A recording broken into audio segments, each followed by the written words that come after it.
Typically, in a lot of the customer success organizations, we're answering questions from the client. We're trying to cross sell and upsell. And that's like a good customer success support effort.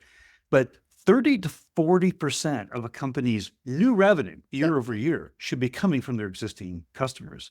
Yeah, we chase new logo development. And so that gets a lot of our attention. It gets a lot of our resources.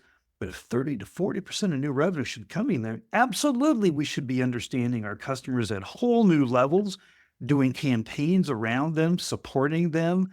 Tell us a little bit more about maybe some of your thoughts around that, because 30, 40% revenue growth is huge. So when you talk about campaigns, you talk about marketing getting more involved in customer success.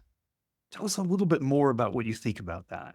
One of the things that I looked at, for instance, when I was over at China was how do I segment my customers from going from a casual customer to a top tier customer? Also did this over at Amazon Business because I ran customer growth there.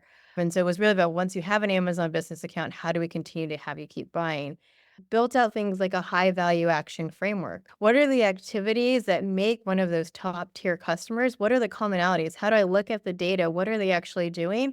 And what are the commonalities that I can find there and create an actionable marketing framework from that? And that's something that can span not just marketing, but product, customer success, like sales.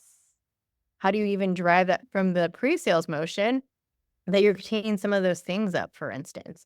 So, trying to identify what are those actions a customer can take that are actually important. So, the example maybe I'd give for Chow Now online ordering, it's kind of a no brainer, but photos, if you have many photos on your site, that tends to be much more creative. People tend to buy more, that's much more interesting. And then we found that most of our customer base did not actually have photos. How do you create that as a high value action framework and then go in and say, okay, now we have marketing campaigns. Sales is talking about it when they're actually selling the product. How is product making that easier to drive as an adoption perspective? How is customer success using that as an upsell motion?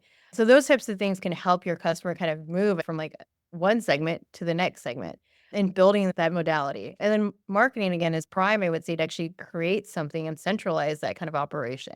And I think what's interesting too is like those sets of actions may change depending on if you have multiple segments is within your ICP, for instance. That's also really important. So for a place like Amazon, where you're really targeting everyone, like there's no reason why you couldn't buy from Amazon, whether you're an educator buying for work or you're an office manager working in a high tech company. But those sets of actions that may unlock you to the next level may look different. An educator may need to start in books. Again, making that up. But that's going to be an example of, hey, how do I need to really make sure what is that top tier customer looking like? And how do I help them unlock that? I think of it from a customer centric perspective of this is how the customer is going to get the most out of the product. And this is what's going to make them sticky. And so that's the thing that you want to look at.